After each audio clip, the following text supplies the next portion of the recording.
माझ्या वडिलांची मिराशी गा देवा तुझी चरण सेवा पांडुरंगा उपवास पारणे राखिला दारवंता केला भोगवटा आम्हाला गे वंश परंपरा दासनी अंकिता तुका मोकलिता लाजकवना उपवास पारणे राखिला दारवंता केला भोगवटा आम्हाला गे विठाला विठाला विठाला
हरे हरे कडक आवाज येतो जरा ट्रबल कमी करा बेस आणि बेनवा हरे हरे हरे हरे ट्रबल कमी करा हरे हरे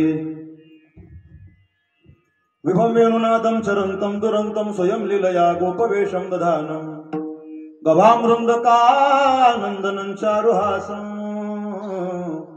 परब्रह्मलिंगम भजे पांडुरंगम पांडुरंगा करू प्रथम नमन दुसरे चरणा संतांची त्यांच्या कृपादाने कथेचा विस्तारू बाबाजी सद्गुरु दास तुका श्री गुरूंचे पाय जय हृदय दिवसो निठाय ते एवढे भाग्य होय उन्मेषाचे ते नमस्कारोनियाचा तो पितामहाचा पिता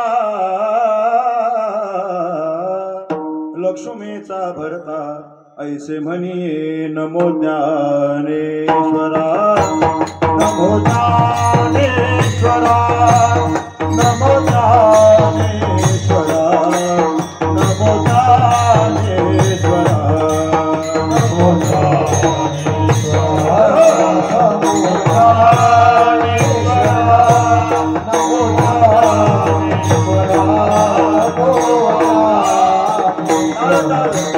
Oh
त्रिभुवन पावने मुक्ताबाई नमो त्रिभुवन पावने तुका भासला मानवी वेशधारी परिहालीला विग्रही निर्विकारी सोहे श्रीहरी व्यापकू सर्व जीवा तुका तोचितो हा परब्रह्म ठेवा सेवे लागी सेवक झालो तुमच्या लागलो निज चरणा अहो स्वामी तुकया देवा या वरीण करावा अभेरू अतुलित बलधामम हेमशैलाभदेहं दृढजवलकुशालं ज्ञानिनामग्रगण्यं सकलगुणनिधानं वानरानामजीशं रघुपति प्रियभक्तमातजातं नमामि शरण शरण हनुमंता तुम्हालो रामदूता काय भक्तीच्या त्या वाटा मज दावाव्या सुभटा मस्तक हे पायावरी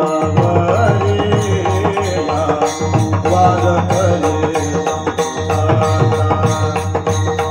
वार करी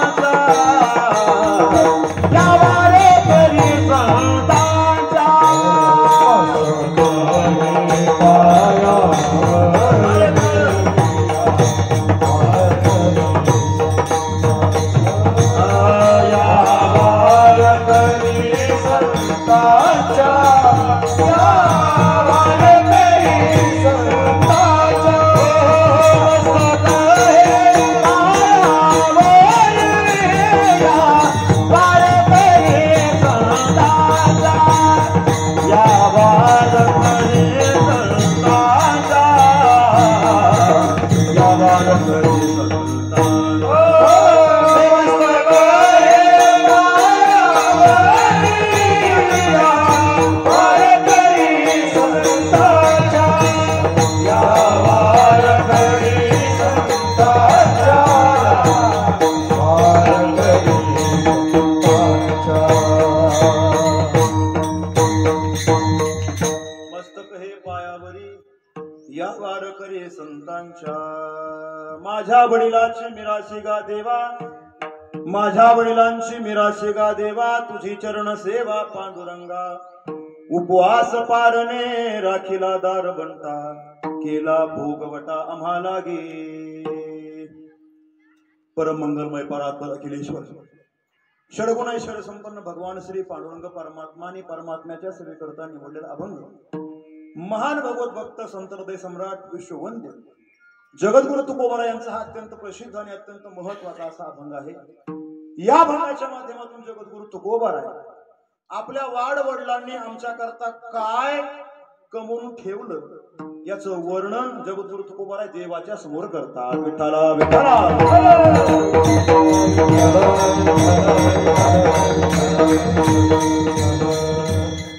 या अभंगाच्या द्रुपदामधलं जे उत्तरार्ध आहे त्या अभंगाचा सगळा तो सार आहे महाराज। केला भोगवटा आम्हाला हा भोगवटा केला मग ते करण्याकरता काय काय सायास आमच्या पूर्वजांनी केले त्याचं चिंतन या संपूर्ण अभंगामध्ये या ठिकाणी तुकोबारांनी मांडलेलं आहे। मग काय काय केलं महाराज म्हणतात देवा तुझे चरण म्हणजे आमची निराशी आहे आणि हे मिळवण्याकरता आमच्या वाड वडिलांनी उपवास केला पारणं फेडलं आणखीन काय केलं महाराज म्हणतात किंवा तुझा दारवंटा राखला अर्थात तुझा उंबरठा आम्ही राखला आणि जर का एवढं आमचे पूर्वसुरी तुझ्या करता करत असतील ना आणि तू जर का आम्हाला मोकलत असतील तर देवा तुला लाज वाटायला पाहिजे। विठ्ठला विठ्ठला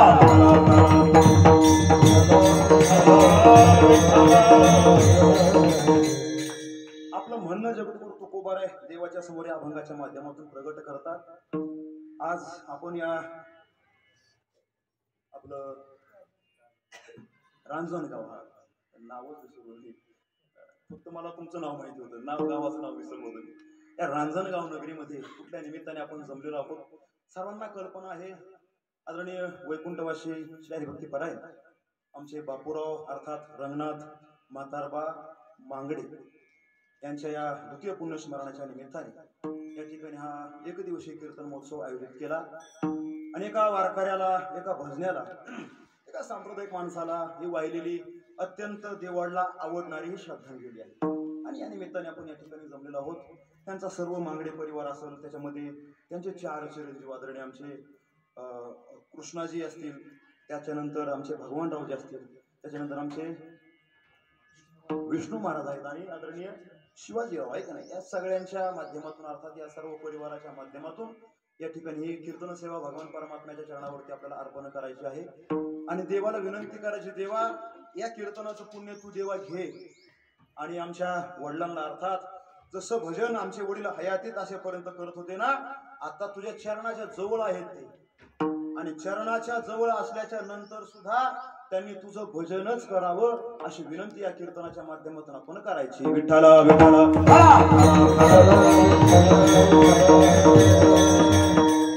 थोडा बेस वाढला तर बघा माझ्या हरी वाढला बेस वाढा बेस हरी हरी. धन्यवाद. अत्यंत छान नियोजन या कीर्तनाचं केलं. थोडा इको कमी करा आणि या कीर्तनाच्या माध्यमातून तुमच्या सर्वांच्या दर्शनाचे योग आज माझ्या जीवनामध्ये प्राप्त आहे. उपस्थित सगळीच आमची गुरुजन महाराज मंडळी, त्याच्यामध्ये आदरणीय विनेकरी बाबा आहेत, माझे जिवलग मित्र श्री हरिभक्तीपर आमचे शंकर महाराज आहेत, त्यांना वंदन करतो. आमची दिदी आहे तिलाही वंदन करतो. युवा कीर्तनकार श्री हरिभक्तीपरायण आपल्या जिल्ह्याचं भूषण आदरणीय कोल्हे महाराज आहेत, रामेश्वर महाराज कोल्हे, त्यांनाही वंदन करतो. युवा कीर्तनकार श्री हरिभक्तीपरायण आमचे भरत महाराज भोईटे, त्यांनाही वंदन करतो. आदरणीय महाराज विष्णू महाराज आहेत, त्यांनाही वंदन करतो. उपस्थित सगळे टाळकरी महाराज मंडळी सगळ्यांच्या चरणावरती वंदन करतो. ज्येष्ठ ही सगळी वारकरी मंडळी, आमच्या भरत महाराज वडील या ठिकाणी उपस्थित, मृदंगाच्या साथी आदरणीय योगेश महाराज, शंकर महाराज आहेत, त्यांनाही वंदन करतो. सुंदर सांस्कृतिक आहे आणि उपस्थित तुम्ही सर्व माता मावल्या पुरुष मंडळी, बरोबर आपण एका तासामध्ये थांबणार आहोत बरं का. परंतु विनंती सर्वांना एकच आहे की हाताने टाळी आणि मुखाने नामचिंतन करायचं आणि हे पुण्य आपण त्यांच्या पदरामध्ये टाकायचं. विठ्ठला विठ्ठला.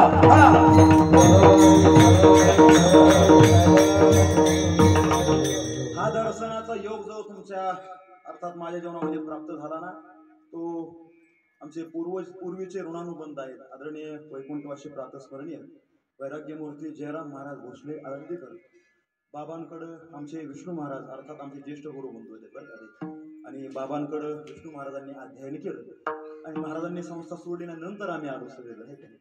आणि या निमित्ताने पाठीमाग आम्ही त्या करडगावला आमच्या बाबांचा मोठा सप्ताह केला आणि त्या सप्ताहाच्या माध्यमातून सगळ्या गुरुबंधू मंडळीची भेट त्या निमित्ताने झाली आणि त्याच वेळेस महाराजांचा परिचय झाला. तर म्हणजे माझं भाग्य आहे की या सगळ्या मंडळींनी मला सांभाळलं. महाराज सगळ्या मंडळींनी, जी जुने मंडळी होती अर्थात आमचे ज्येष्ठ गुरुबंधू, त्या सगळ्या मंडळींनी आम्हाला सांभाळलं. बरोबर ना शंकर महाराज? आणि त्याच्यामधली ही सगळी मंडळी आहे. आदरणीय विष्णू महाराज म्हणले असतील, तुम्ही काय संस्थेमध्ये असताना आम्ही नव्हतो आणि आम्ही असताना तुम्ही नव्हता, आता मी सांभाळतो तुम्हाला असं म्हटले असतील. म्हणूनच हा ऋणानुबंध या ठिकाणी प्राप्त झाला. म्हणून हे चिंतन सेवे करता तुमच्या समोर हा अभंग गायला. अभंग फार महत्वाचा आहे बघा. फार अभंग ऐकल्याबरोबर तुमच्या गोष्ट लक्षात आली असेल हा अभंग का घेतला. कारण वैकुंठवासी काय म्हणायचं आपण त्यांना, भाऊ आहे का.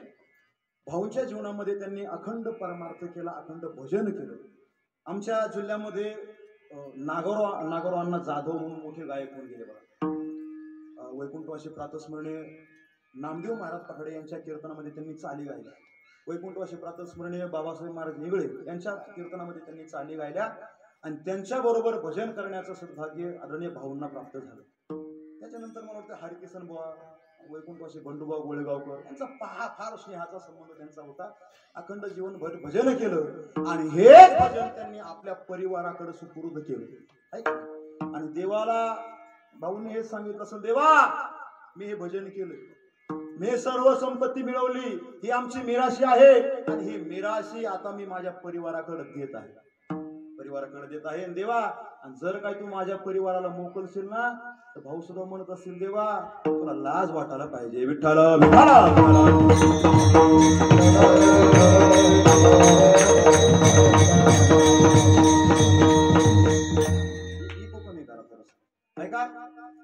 हे द्वितीय पुण्यस्मरण आहे. हा काय वर्षाचा कार्यक्रम नाही का.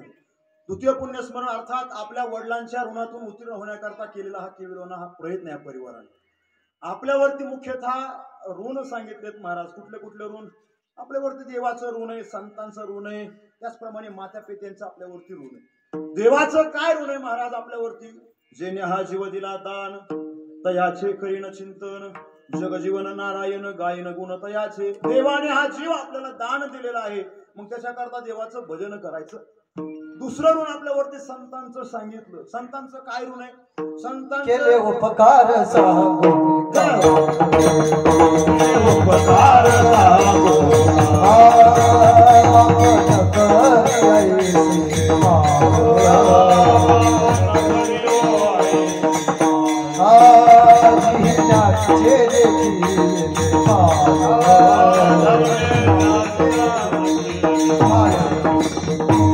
अक्षय अभय अक्षय अभय अक्षय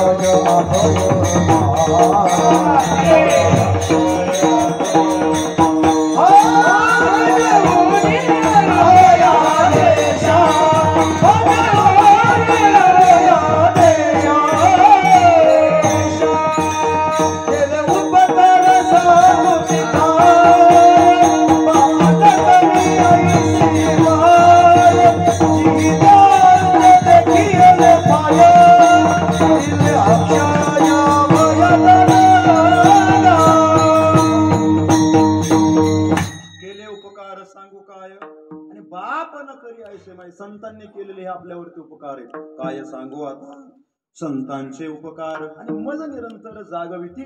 जागवण्याचं काम संत महात्म्यांनी आपल्याला केलं. आणि ते जागवत असताना कशा करता जागवलं?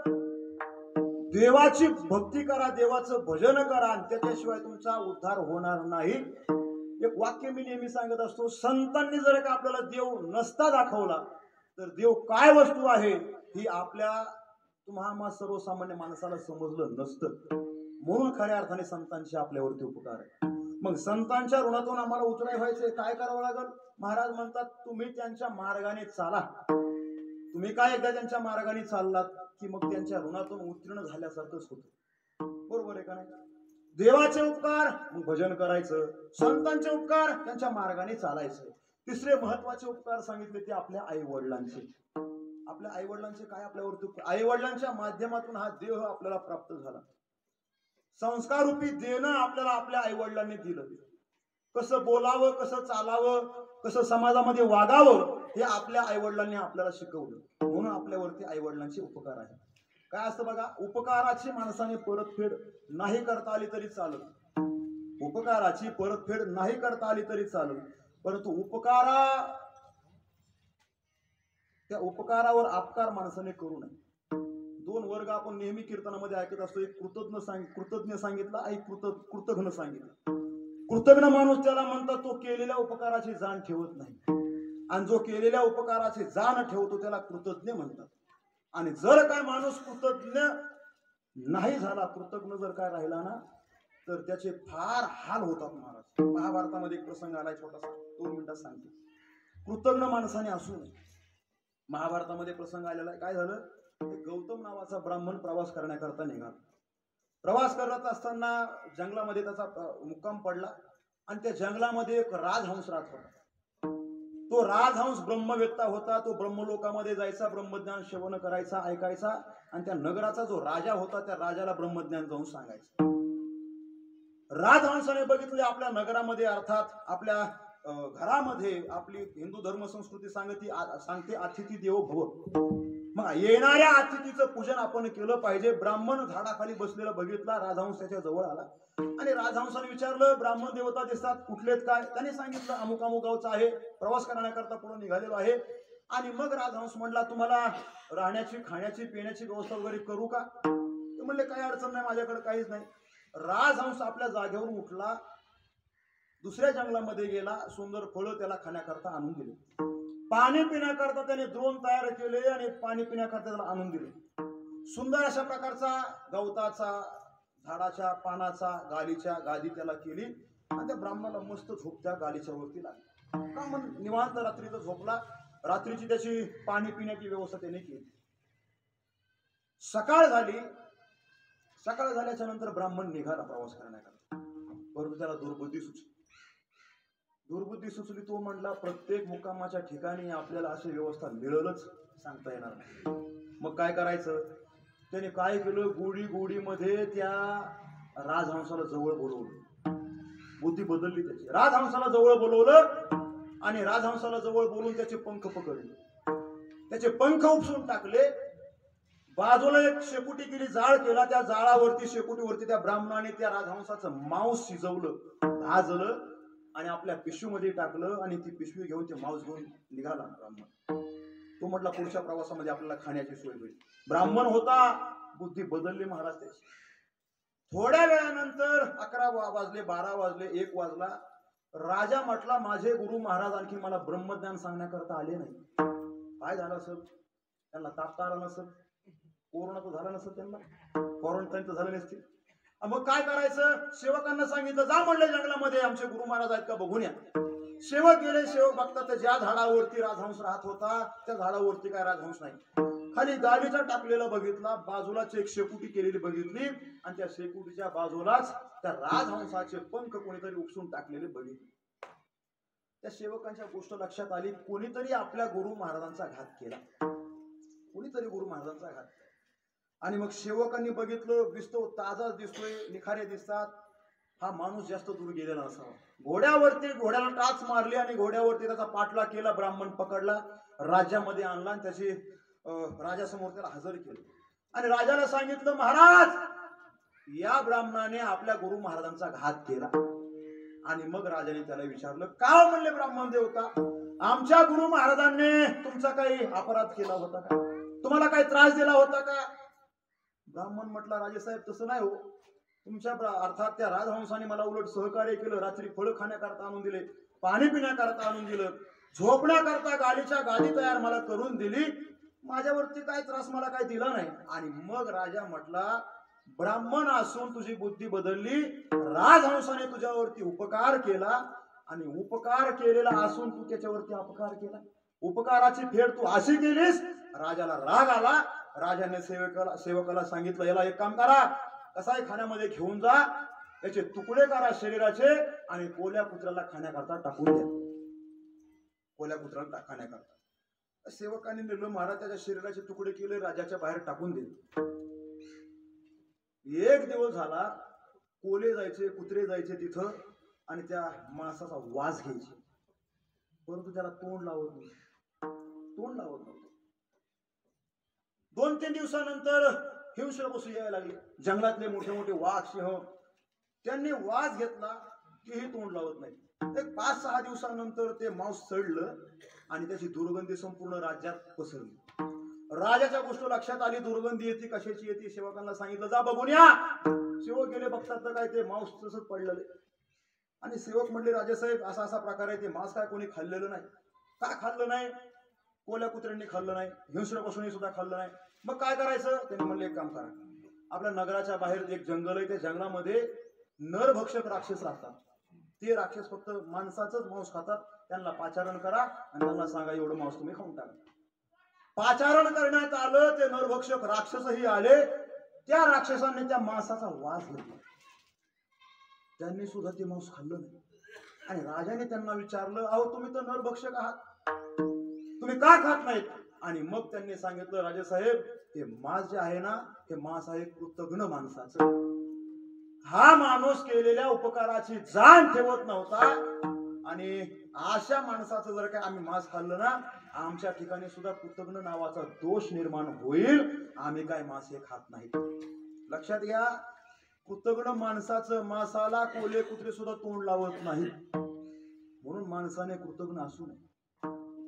आमचे गुरुजी आणखी दृष्टांत सांगायचे, आपल्या आई वडिलांविषयी माणसाने कृतज्ञ असलं पाहिजे. कृतज्ञ असू केलेल्या उपकाराची जाण आई वडिलांची ठेवली पाहिजे. काय झालं म्हटले, एक चांडळीन बाई स्मशानामध्ये बसलेली, कशाचं तरी भांड तिने ठेवलंय, खालून जाळ घातलाय, त्या भांड्यामध्ये काहीतरी ती शिजवते. एक महात्मा त्या स्मशानाच्या बाजूने जात होता. महात्म्याने बघितले, रात्र झाली, 12-12:30 वाजलेले आहेत, एकटीच बाई स्मशानामध्ये बसली. कोण असली पाहिजे?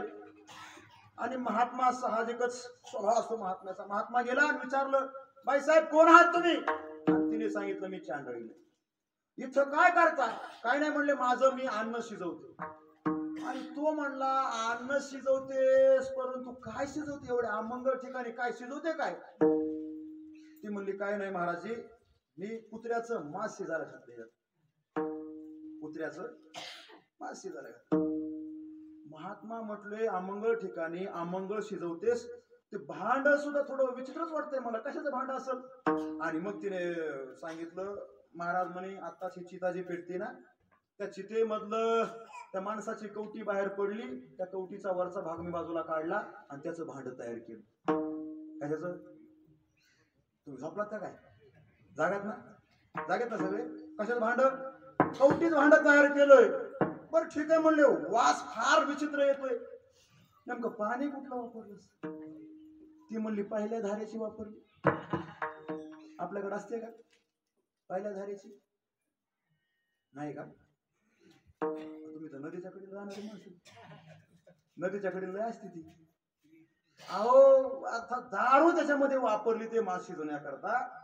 महात्मा म्हणले अमंगळ ठिकाणी शिजवतेस, अमंगळ शिजवतेस, बरं वापरतेस काय पाणी तर दारू वापरतेस. परंतु हा विचित्र प्रकार मला एक पाहायला सापडतोय. त्या भांड्यावरती जे झाकण ठेवलंस ती चप्पल दिसते म्हणले तुझी. ती बाई म्हणली हो चप्पल ठेवली माझ्या डाव्या पायाची. आणि मग महात्म्याने विचारलं डाव्या पायाची चप्पल का ठेवलीस? ती म्हणली माझ्या अन्नाला कोणाची नजर लागू नये म्हणून मी माझ्या डाव्या पायाची चप्पल ठेवली. महात्मा म्हटले काय बाई, अमंगळ ठिकाणी अमंगळ शिजवते आणि अमंगळीच्या वस्तूला अमंगळ अन्नाला हिच्या कोणाची नजर लागणार आहे? ती म्हणली महात्माजी माझ्या अन्नाला नजर लावणारा सुद्धा आणखीन एक आहे. म्हणले कोण? ती म्हणली जो आपल्या आई वडिलांचे उपकार विसरतो त्याची नजर माझ्या अन्नाला लागते. हा त्याची नजर माझ्या अन्नाला लागते. म्हणून मुद्दा लक्षात घ्या, माणसाने आपल्या आई वडिलांविषयी कृतज्ञ असलं पाहिजे, कृतज्ञ असू नये. विठ्ठल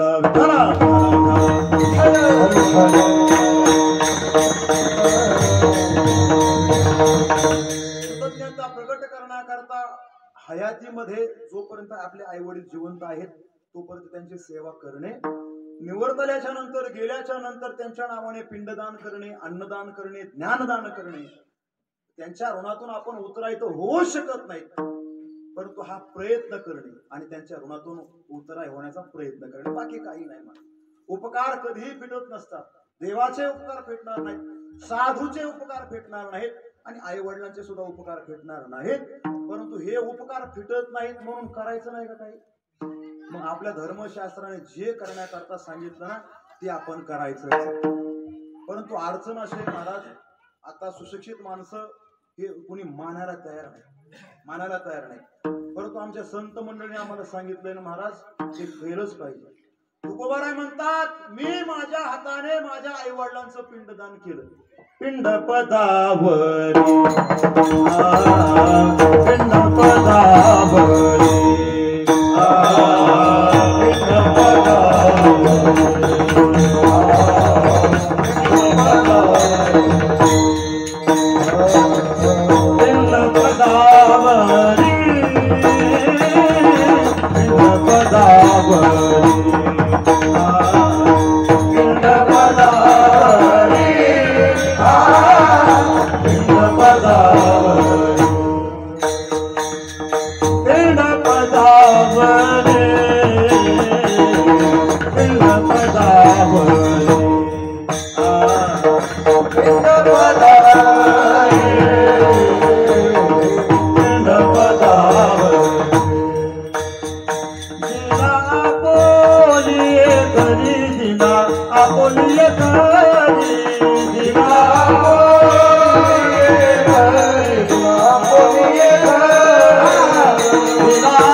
आणि दिला आपुले करी माझे झाले गया वर्जन. आणि हे झाल्याच्या नंतर काय झालं? फिटले पितरांचे ऋण फेडण्याकरता हे कार्य करावं लागतं. म्हणून हे आपल्याला धर्मशास्त्राने करण्याकरता सांगितलं. याच्याकरता आपण पिंडदान, ज्ञानदान अधिक सर्व क्रिया करायच्या आणि आपल्या आई वडिलांच्या ऋणातून उतराई होण्याचा प्रयत्न करायचा. लक्षात आलं तुमच्या? उपकार तुम्हाला सांगितले कोणाचे? देवाचे, साधूचे आणि आपल्या आई वडिलांचे. आणि हे करून आपल्या या उपकारातून उतराई होण्याचा प्रयत्न करायचा. आता आपण आपल्या अभंगाकडे वळू. तुम्ही म्हणता हे आतापर्यंत काय चालू होतं? ह्या ठळक बातम्या होत्या. ऐका, महाराजांनी या अभंगाच्या माध्यमातून देवासमोर आमच्या पूर्वसृणी अर्थात आमच्या पूर्वजांनी तुझ्याकरता काय केलं आणि आमच्याकरता काय करून ठेवलं याचं वर्णन या अभंगाच्या माध्यमातून महाराज म्हणतात, देवा तुझी चरण सेवा पांडुरंगा माझ्या वडिलाची मिराशी गा देवा. मिराशी म्हणजे संपत्ती. काय काय काय? मिराशी म्हणजे संपत्ती. ही संपत्ती अर्थात आमच्या आई वडिलांनी, आमच्या पूर्वसुरींनी आमच्याकरता कमवून ठेवली. ऐका, माणसाच्या जीवनामध्ये जन्माला जीव आला की त्याच्या मूलभूत 3 गोष्टी महत्वाच्या असतात. मनुष्य जन्माला आला की त्याला वाटते आपण ज्ञानी असलं पाहिजे. महत्वाचा मुद्दा, आपल्याला सगळं कळालं पाहिजे. मनुष्य जन्माला आला की त्याला वाटतं आपल्याला सर्व संपन्नता भेटली पाहिजे, संपत्ती भेटली पाहिजे, सुख भेटलं पाहिजे, समाधान भेटलं पाहिजे. आणि तिसरी महत्वाची गोष्ट आहे, माणसाला वाटतंय आपल्याला अमरत्व आलं पाहिजे, आपल्याला मरणच नाही आलं पाहिजे. सगळ्यांची अपेक्षा असते, सगळ्याला वाटतंय. आणि लोक नाहीतरी असे जगतात बाबा की त्यांना वाटतं आपण कधी मरणारच नाही काही. महाराज म्हणतात सगळे गेलेत, आजा मेला, पंजा मेला, सगळे गेलेत, तुम्ही मरणाची काळजीच करू नका. महाराज मरण एक ना एक दिवस तुम्हाला येणार म्हणजे येणार. कोणीही मरणातून वाचलेलं नाही, किती तुम्ही प्रयत्न करा. येथ नाही आले अवतार, येथ नाही आले अवतार, ते पामर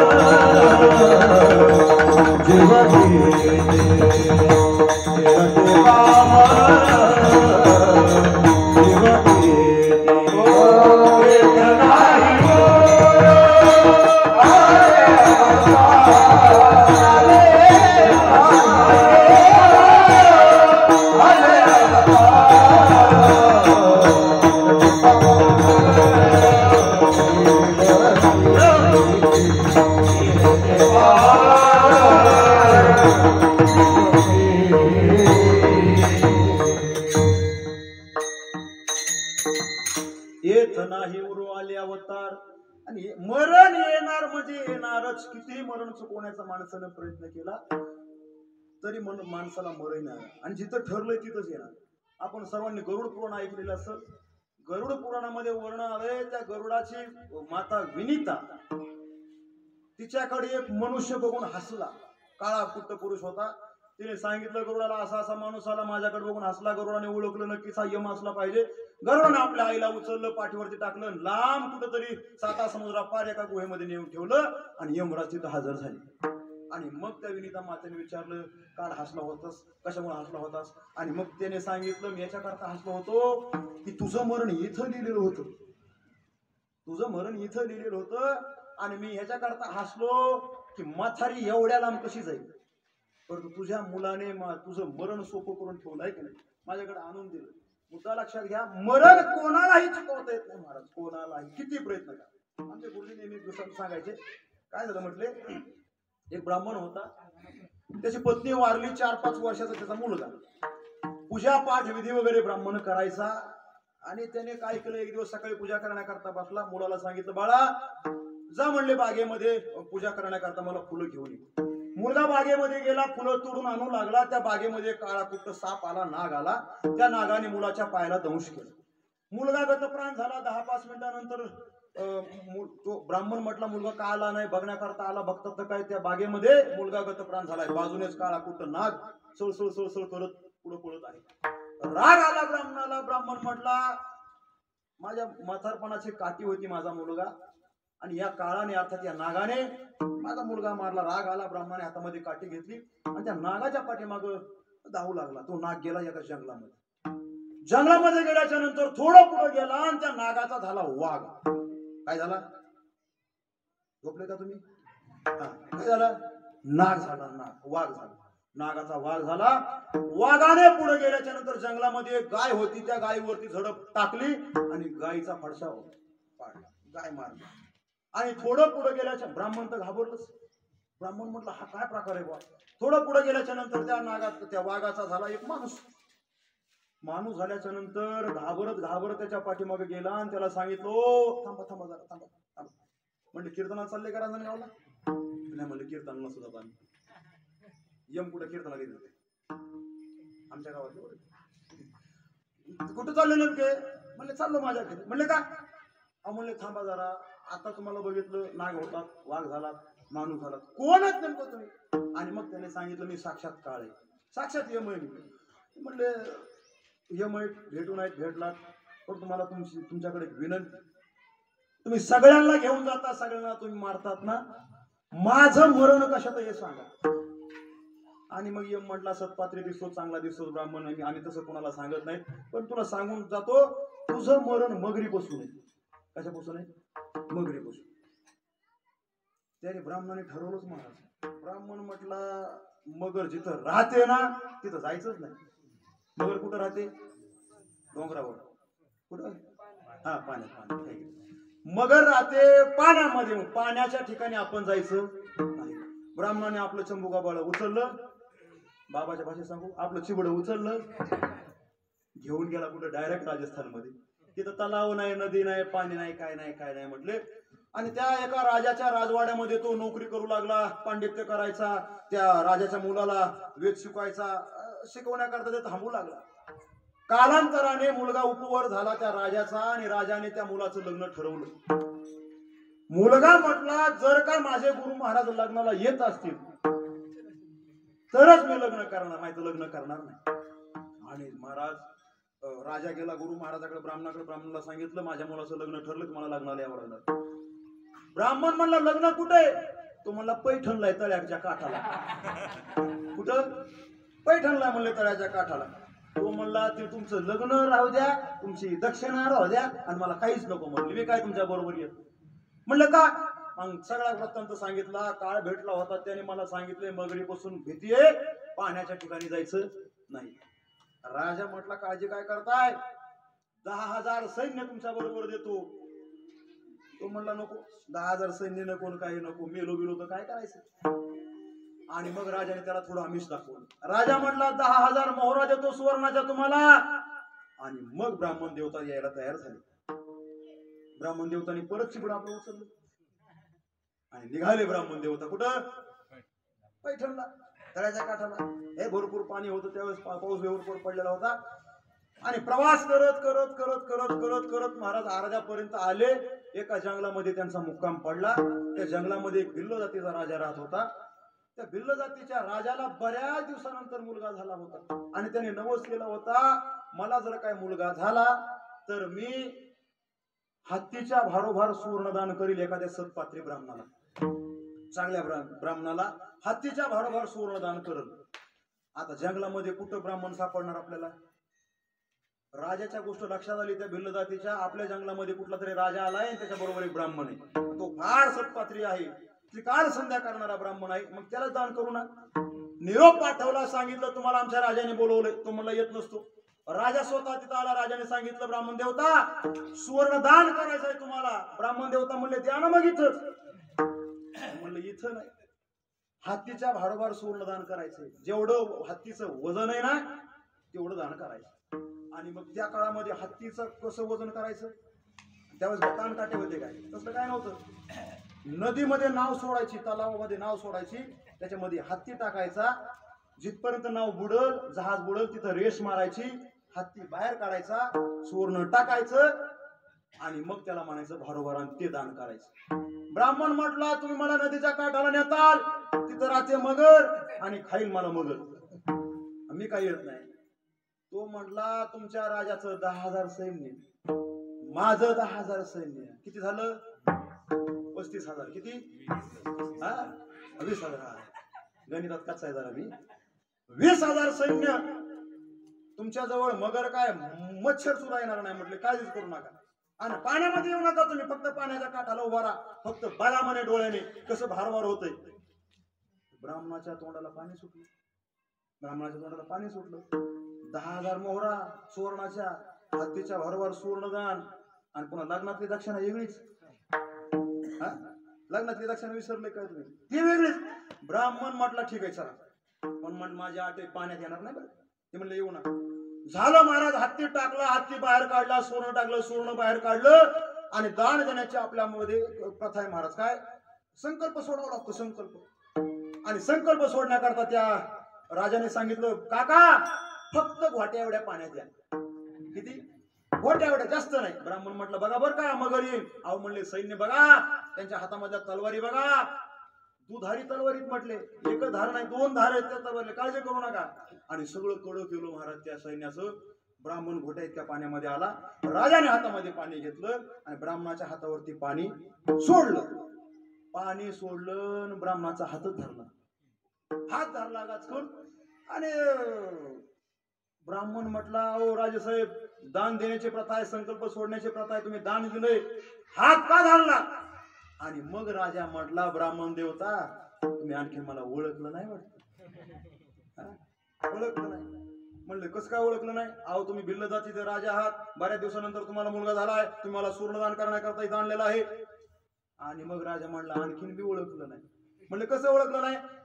राजा म्हणला तुम्हाला तो नाग आठवतो का? नाग नाग हो आठवतो ना. म्हणले माझ्या मुलाला त्या नागाने दंश केला, मुलगा मारला. तुम्हाला वाघ आठवतो का? वाघ हो. म्हणले त्याच नागाचा वाघ झाला आणि त्याने त्या गायीचा फडशा पाडला. तुम्हाला तो पुरुष आठवतो का? काळा पुरुष हो आठवतो ना. म्हणले त्यांनी तर मला सांगितलंय मगरीपासून भीती, आणि त्याच्या भीतीपोटीच मी गेलोय कुठं राजस्थानला. आणि मग त्याने सांगितलं तोच आहे मी. आणि मग ब्राह्मण म्हणला काय चेष्टा करता राव, काय मस्करी करता राव. तुम्ही सांगितलं होतं माझं मरण कशापासून आहे? कशापासून? मगरीपासून आहे. तुम्ही तर माणूस होऊन आला. आणि मग राजा म्हणला नागाला वाघ व्हायला वेळ लागला नाही, वाघाला माणूस व्हायला वेळ लागला, आणि माणसाची मगर व्हायला किती वेळ लागल बघता काय महाराज? सगळे ते सैन्य होतं, जलचर प्राणी झालं, राजा मगर झाला, ओढतच नेला. विठ्ठला विठ्ठला.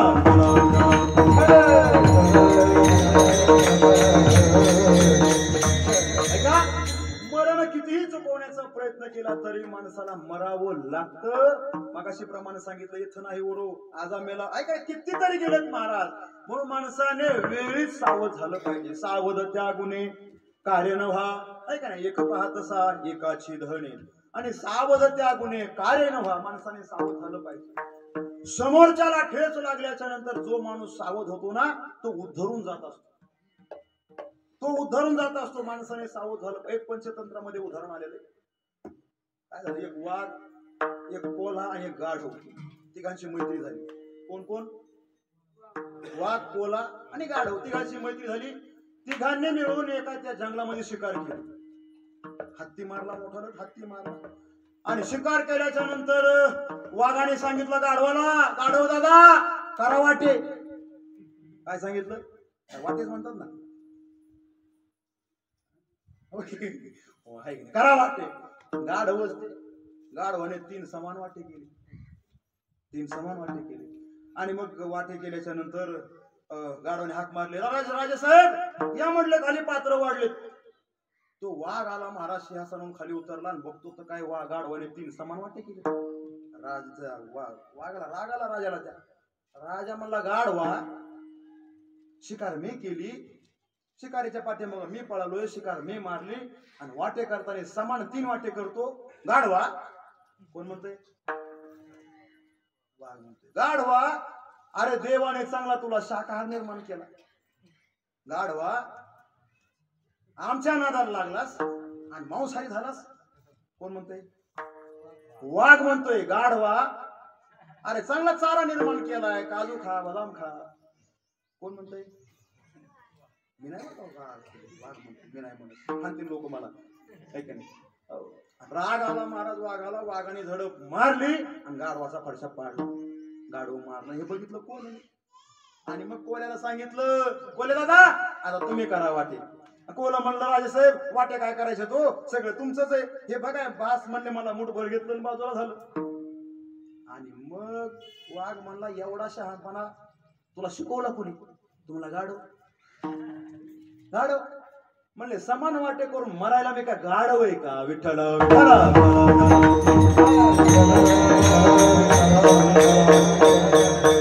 म्हणून माणसाने सावध झालं पाहिजे आहे की नाही? सावध त्या गुन्हे कार्य नवा. सावधगिरीचा इशारा मिळाला ना महाराज, माणसाने सावध झालं पाहिजे. मृत्यू माणसाला कधी येईल कुठं येईल सांगता येत नाही. म्हणून महाराज म्हणतात की तुम्ही वेळीच सावध झालं पाहिजे. माझा मुद्दा चालला होता माणसाला मरण नको आहे. मरण माणसाला नको आहे. हो. दुसरा मुद्दा आहे माणसाला वाटतंय आपण अज्ञानी नसलं पाहिजे, ज्ञान माणसाकडे असलं पाहिजे. सगळं जगतामधल्या गोष्टी माणसाला कळायला पाहिजे. परंतु माणसं काही काही आज्ञेत महाराज, काही तज्ञ आणि काही सर्वज्ञ. आज्ञ माणसं जे आहेत त्यांना काहीच कळत नाही. आज्ञ माणसं कोण आहेत? त्यांना काहीच कळत नाही. सोप्या भाषेत सांगू का? आपल्या बाळू महाराजाच्या आपल्याला काहीच कळत नाही हे ज्याला कळत नाही याला म्हणतात आज्ञ. काय झालं? एक बारकं पोरग होतं. एका बापाला म्हणलं बाबा पप्पा बघा म्हटले नदीच्या कडीला मासे कसे झाडावर चढायला लागले. कोण म्हणलं? बारकं पोरग. बघा झाडावर कसे चढायला लागले. बाप त्याच्या पुढचा होता. बाप म्हणला अरे मूर्खा मासे झाडावर चढायला ते का म्हशीत का? हे नाही कळलं. नाही कळलं यालाच आज्ञा म्हणतात. बापाला काहीच समजत नव्हतं. हे पोराला अजिबात कळत नव्हतं. याला म्हणतात आज्ञा. काही आज्ञा आहेत, काही तज्ञ आहेत. काही तज्ञ. तज्ञ कोणाला म्हणतात? ज्याला एकातलंच कळतं त्याला म्हणतात तज्ञ. आपल्याकडे बघा काय नाक तज्ञ, घसा तज्ञ, हे तज्ञाचे प्रकार आहेत. तज्ञ.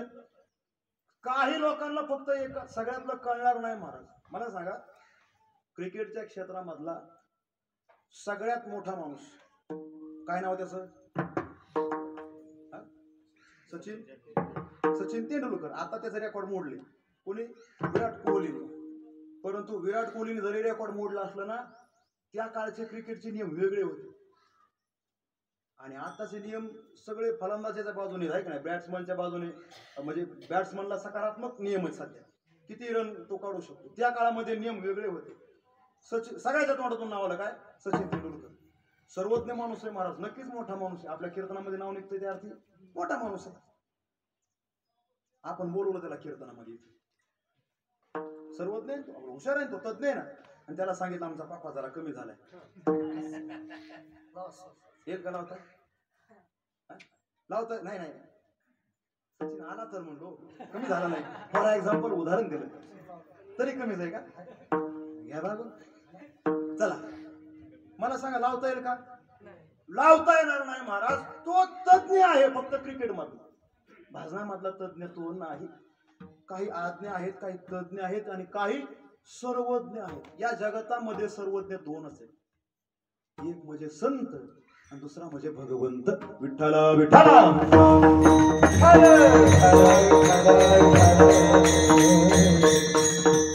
तीन मुद्दे तुम्हाला सांगितले. माणसाला मरण नको आहे का नाही? अमरत्वाची प्रत्येक माणसाची अपेक्षा आहे. सर्वज्ञत्वाची प्रत्येकाची अपेक्षा आहे. आणि माणसाला लाभ अर्थात संपत्ती, समाधान, सुख या गोष्टीची माणसाला अपेक्षा आहे. परंतु हे समाधान आणि सुख मिळत नाही महाराज. समाधान आणि सुख फक्त आणि फक्त दोघांकडे, एक संतांकडे दुसरं देवाकडे. आणि मग देवाकडचं समाधान जर काय प्राप्त तुम्हाला करून घ्यायचं असेल ना तर ते संतांकडे प्राप्त होईल. किंवा आपल्या पूर्वसुरींनी, आपल्या पूर्वजांनी जर का आपल्या करता तो ठेवा ठेवलेला असेल त्या ठेव्यामधून आपल्याला ते समाधान प्राप्त होईल. आणि मग साधकांनी महाराजांना विचारलं महाराज तुम्ही सर्व सुखले आलो, सर्व अलंकार, आनंदे निर्भर डुलत असो, या सर्व गोष्टी करतात. हे कशामुळं? त्यांनी सांगितलं काय नाही आमच्या पूर्वजांनी आमच्या करता हा ठेवा ठेवलेला आहे. आणि मग तुकोबाराय म्हणले देवाच्या समोर आम्ही जातो. देवाच्या समोर आम्ही जातो. कधी कधी देव आम्हाला जवळ करत नाही. देव कधी कधी जवळ करत नाही, कधी कधी देव जवळ करतो. देवाची फार महाराज विचित्र प्रकारे बघा. देव कधी कधी भक्ताला सुद्धा मोकलतो. भक्ताला मोकलेल्यात नवल नाही, भक्ताला सुद्धा लांब लोटतो आहे का नाही? कधी लोटतो? ज्यावेळेस भक्ताला अहंकार निर्माण होईल आणि त्यावेळेस मग देव भक्ताला लांब करतो. जवळ घेत नाही महाराज. अहंकारी भक्त देवाला आवडत नाही. नवल अहंकाराची गोटी विशेषण लगे अज्ञानापाठी सज्ञानाचे झोंबेकंठी नाना संकटे नाचवी आहे का नाही. आणि मग तुकोबारायला सुद्धा देव लोटायला लागला बाजूला. तुकोबाराय म्हणले देवा अरे आम्ही आमचा अहंकार कधीचाच मारून टाकला. अहंकार विरहित आम्ही जीवन जगतो तरी सुद्धा तू आम्हाला का बाजूला लोटतोस, का बाजूला लोटतोस. आणि मग तुकोबाराय देवासोबत भांडायला लागले. भांडण सुरू केलं देवासोबत. देवा अरे वाड वडिलांची परंपरा आहे, 7 पिढ्यापासून तुझी सेवा आमच्या घराण्यामध्ये करण्याची परंपरा आहे. आणि तू जर का आम्हाला लांब लोटत असशील ना देवा तुला लाज वाटली पाहिजे. अभंगाचं शेवटचं चरण. वंश परंपरागत दासमी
देवा वंश अर्थात आमच्या वंशाची परंपरा आहे, 7 पिढ्याची परंपरा तुझी चरण सेवा करण्याची आहे. आणि तू जर काय मला मोकलत असतील त्या समाधानापासून त्या सुखापासून त्या परंपरेपासून जर काय मला लांब ठेवत असतील ना मग याची लाज कोणाला वाटली पाहिजे, याची लाज कोणाला वाटली पाहिजे, याची लाज देवा तुला वाटली पाहिजे. देवाची तुकोबाराने लाज काढली आणि देवाची लाज काढण्याचा अधिकार फक्त संतांना नाही बरं का. आपण देवाची लाज काढायची नाही. आपण लाज काढली की मग ऐक नाही पाताळामध्ये जसा बळी घातला ना तसाच देव येईन आणि आपल्याला पाताळामध्ये घालेल. देवाची आपण लाज काढायची नाही. हा अधिकार फक्त आणि फक्त साधूचाच असतो. वंश परंपरा दासमी अंकित. आमची वंशाची परंपरा आहे कशाची, वारी करण्याची, तुझं भजन करण्याची, तुझं नामस्मरण करण्याची. आणि माणसाने परंपरा सांभाळल्या पाहिजे.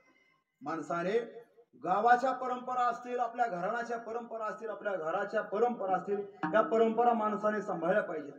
आणि जर काय माणसाने परंपरा नाही सांभाळल्या ना तर त्या घराण्याची अधोगती झाल्याशिवाय राहत नाही, अधोगती झाल्याशिवाय राहत. म्हणून माणसाने परंपरा सांभाळल्या पाहिजे. परंतु आता कधी कधी असं चित्र पाहायला सापडतंय महाराज, जुनी माणसंच परंपरा सांभाळायला तयार नाही. बरोबर आहे का?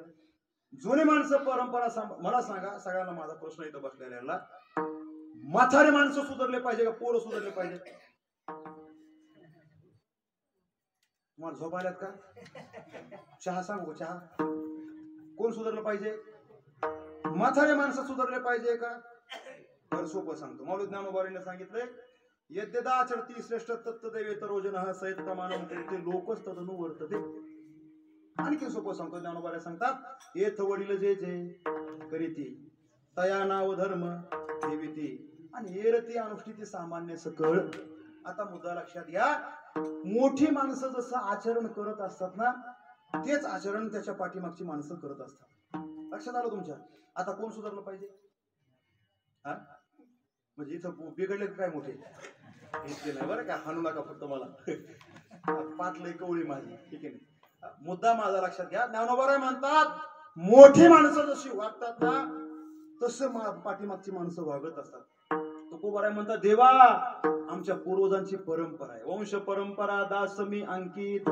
आणि तुका मोकलिता लाज गवला. याची लाज देवा तुला वाटली पाहिजे. माणसाने परंपरा मोठी जशी वागतात तसं बारक्याला वागावंच लागतं. एक दृष्टांत मी नेहमी सांगत असतो. मोठ्याने परंपरा सांभाळल्या की मागची परंपरा सांभाळतात. काय झालं, सुंदर गाव होतं. त्या गावामध्ये एक सुंदर परिवार राहत होता. जुन्या काळचा दृष्टांत, जॉईंट फॅमिली अर्थात एकत्रित कुटुंब पद्धती. त्या घरामध्ये 4 माणसं 4 बाया. 4 माणसं 4 बाया. माणसं किती झाले सगळे घरामध्ये?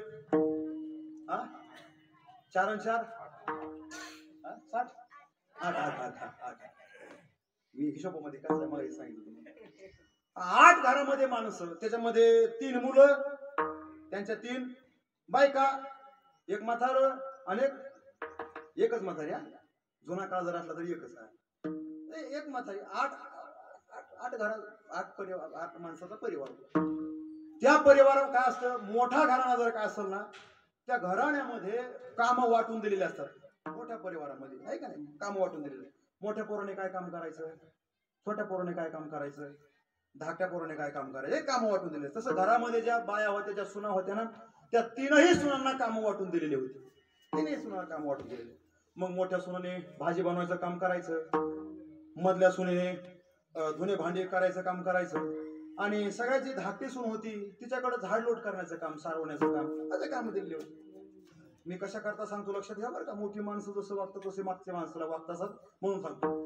आणि मग त्या घरामधल्या सुनांना कामं दिलेले होते. एक दिवसचा प्रसंग असा झाला, जी मोठी सून होती ना महाराज, तिला काहीतरी गल्लीमध्ये काम आलं आणि तिने भाजी शिजण्याकरता टाकली. भाजी शिजत असताना नियम असा सांगतो, आपलं पाकशास्त्र सांगतं, भाजी शिजायला टाकल्याच्या नंतर भाजीमध्ये लगेच मीठ टाकायचं नसतं. भाजीमध्ये लगेच मीठ टाकायचं नसतं. का टाकायचं नाही? भाजी लवकर शिजत नाही म्हणून. कारण क्षारयुक्त पाण्यामध्ये कुठलाच पदार्थ लवकर शिजत नाही, हे माहिती असलं पाहिजे सगळ्यांना. क्षारयुक्त पाण्यामध्ये कुठलाच पदार्थ लवकर, तुम्ही प्रयोग करून बघा. आपण डाळ टाकतो शिजायला पुरणाची. कशाची डाळ असते ती? कशाची असते? बाजरीची, हरभऱ्याची. हरभऱ्याची डाळ आपण शिजायला टाकतो. जर का आपण त्याच्यामध्ये थोडं मीठ टाकलं ना, ती डाळ लवकर शिजत नाही. तुरीची डाळ आपण शिजायला टाकतो, त्याच्यावर जर का आपण मीठ टाकलं ना शिजण्याकरता, क्षारयुक्त पाण्यामध्ये कुठलाच पदार्थ लवकर शिजत नाही. आणि ती सुनबाई जरा हुशार होती पाकशास्त्रामध्ये. तिने भाजी शिजायला टाकली. ती म्हणले जर काय लगेच मीठ टाकलं तर गॅस जास्त लागेल, भाजी लवकर शिजणार नाही. सोपा पर्याय करते काय, जी मधली जी धाकटी जी जाव आहे तिच्याकडे जातील, तिला सांगते भाजीमध्ये थोडस मीठ टाक. ती गेली तिच्याकडे, तिला सांगितलं एक काम करा, तू काय कर, थोडस मीठ टाक थोड्या वेळाने जाऊन. ती म्हणली बघा जाऊ बाई, तुम्ही असताना मोठ्या, माझ्या मागे भरपूर काम आहेत, धुणे राहिले, भांडे राहिले, पोराला आंघोळ घालायचं राहिल्यात, पोरं शाळेत जात नाही परत, मी काय तुमचं काम करणार नाही. आणि महाराज मग ते नावीला झाला. ती गेली सगळ्यात बारकीकडे. तिला सांगितलं एक काम कर, थोड्या वेळाने किचन रूम मध्ये जा, थोडस मीठ भाजीमध्ये टाक. ती म्हणली माझे सुद्धा लय कामं राहिलेत आणि माझे आंघोळ आणखी झालेलं नाही, बिगर आंघोळीचं किचन रूम मध्ये गेलेलं सासूबाईला आवडत नाही, मी काय तुमचं काम करणार नाही. शेवटी म्हातारी होती, म्हातारीकडे गेली. म्हातारीला म्हणली सासूबाई एक काम करा, थोडस मीठ थोड्या वेळाने जाऊन भाजीमध्ये टाका. ती म्हणली हे बघा सगळे काम तुम्हाला वाटून दिलेत, आता मला त्या परत संसारामध्ये गुरफटू नका, मी काय तुझं काम करणार नाही. राग आला त्या मोठ्या सुनेला. मोठी सून म्हणली माझंच काम आहे, मलाच करावं लागल. आणि तन तन तन तन करत गेली किचन मध्ये. महाराज मिठाची बरणी घेतली, टाकलं मीठ, तिच्या कामाला निघून गेली. 10 मिनिटानंतर जाग आली त्या धाकट्या जाऊबाईला. ती म्हणली आपली जर काय मोठी बहीण असती तर आपण तिचं काम ऐकलं नसतं का. गेली किचन मध्ये, गेली, घेतली बरणी, टाकलं थोडस मीठ. 5 मिनिटानंतर जाग आली सगळ्यात बारकीला. ती म्हणली मोठ्या जाऊबाई किती चांगल्या आहेत, मला कधी अडचण आली तर माझं सुद्धा त्या काम मला करू लागतील, आणि जर काय मी त्यांना मोठ्या बहिणीसारखं नाही वागवलं त्या मला बारक्या बहिणीसारखं वागवणार नाही. मग काय करायचं?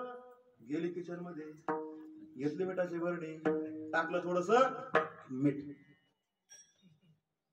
5 मिनिटानंतर म्हातारीला जाग आली. म्हातारी म्हणले आपल्या सुना किती चांगल्या आहेत, कधी भांडण नाही, कधी तंटा नाही, कधी वाद नाही, कधी वेगळं राहायचं कारण नाही, किती चांगल्या आहेत, आणि त्यांचं काम करायला काय हरकत आहे का आपल्याला? काय हरकत आहे? म्हातारीने काठी उचलली, चष्मा डोळ्याला लावला, गेली किचन मध्ये, बरणी घेतली, टाकलं थोडस मीठ. मला सांगा किती जणीचं मीठ पडलंय? किती? चौघी जणीचं मीठ पडलंय. भाजी किती चवदार झाली असं.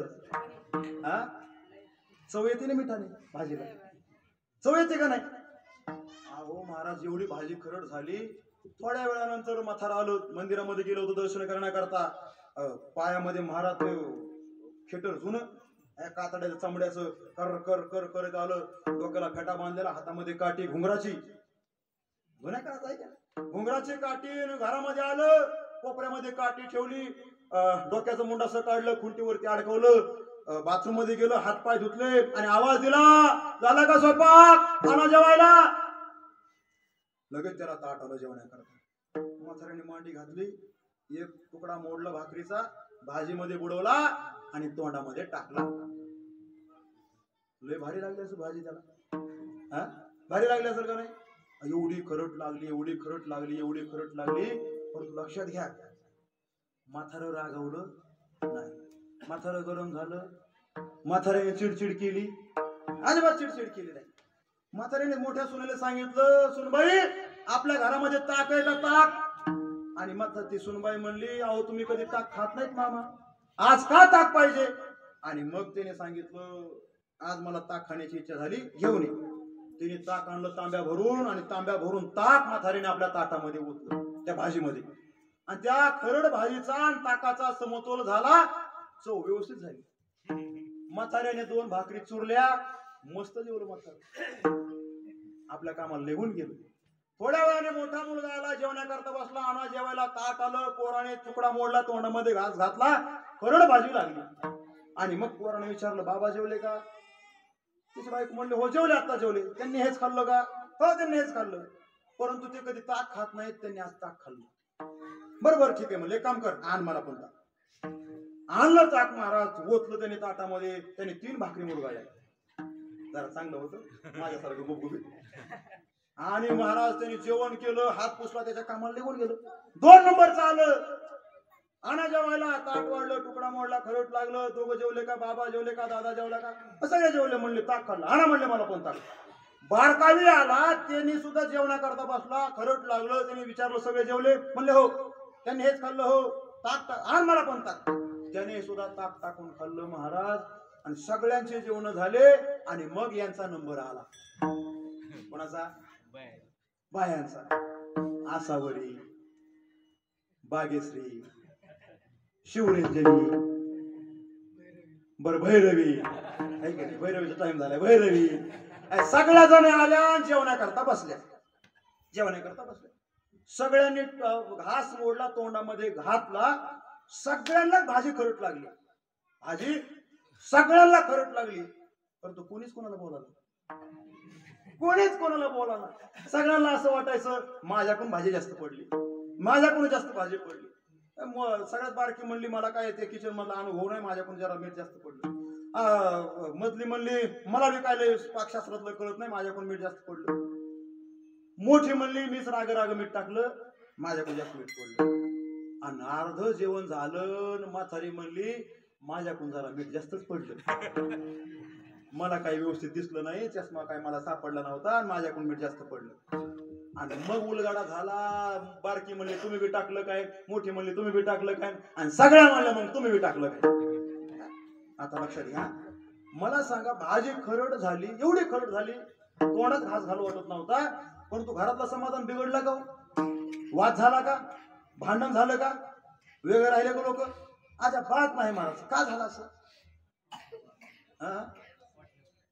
म्हाताऱ्याने भाजीमध्ये ताक टाकून.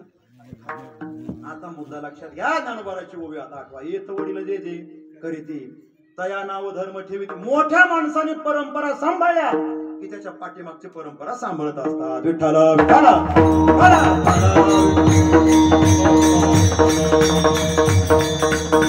आणि म्हणून तुकोबारा म्हणतात, देवा माझ्या वंशाची परंपरा आहे आणि ती परंपरा सांभाळण्याचं काम मी जीवनभर करणार आहे. आणि माझ्यानंतर येणाऱ्या पिढीला सुद्धा ही परंपरा सांभाळण्याकरता सांगणार आहे. म्हणून महाराज म्हणतात, वंश परंपरा दासमी अंकित. आणि तुका मोकलिता लाज कवना, तुला देवा लाज वाटली पाहिजे. आणि मग देवाने विचारलं, तुकोबाराय तुमच्या वंशाची परंपरा सांगता, हो मोडणार नाही म्हणता परंपरा, काही मागणारही नाही म्हणता, मोडणार नाही म्हणता परंपरा. असं केलंय तरी काय तुमच्या पूर्वजांनी माझ्या करता सांगतात महाराज अभंगाच्या दुसऱ्या चरणात.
उपवास पाराने राखीला दारवंटा, उपवास पाराने राखीला दारवंटा, केला भोगवटा आम्हाला गे आमच्या वाडवडिलांनी तुझ्या करता उपवास केला, दारवंटा राखला, तुझा उंबरा राखण्याचं काम केला आणि हा भोगवटा आमच्यासाठी करून ठेवला, केला भोगवटा आम्हाला गे. हा भोग, हा आनंद, हे समाधान, हे सुख हे आमच्या करता करून ठेवलं.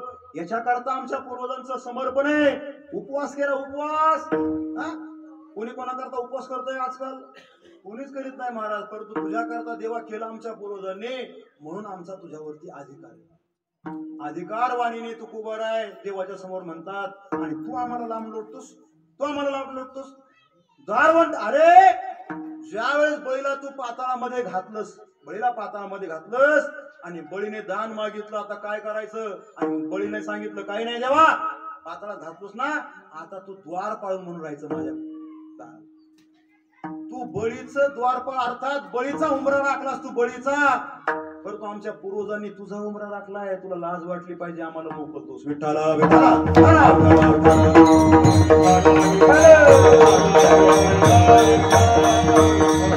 उपवास पारणे राखीला दारवंटा आणि केला भोगवटा आम्हाला, हे आमच्या करता करून ठेवलं. म्हणून देवा ही आमची मिराशी आहे आणि मिराशी त्यालाच म्हणतात ज्याच्यावरती त्याचा हक्क असतो गाजवणाऱ्याचा, आणि तो आमचा हक्क आहे, ती आमची मिराशी आहे, ती आमची संपत्ती आहे. देव म्हणले नेमकी काय संपत्ती तुमची? महाराज म्हणतात तुझ्या चरणाची सेवा ही आमची संपत्ती आहे. अभंगाचं माझ्या वडिलांची, माझ्या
गोपाल कुमार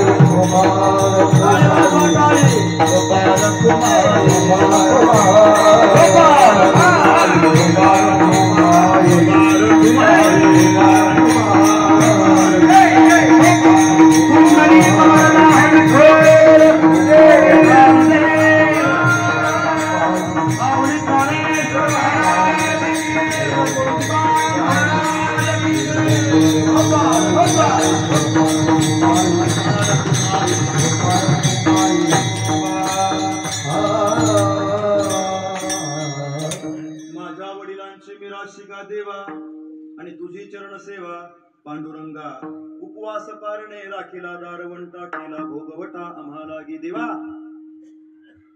ही आमची मिराशी आहे.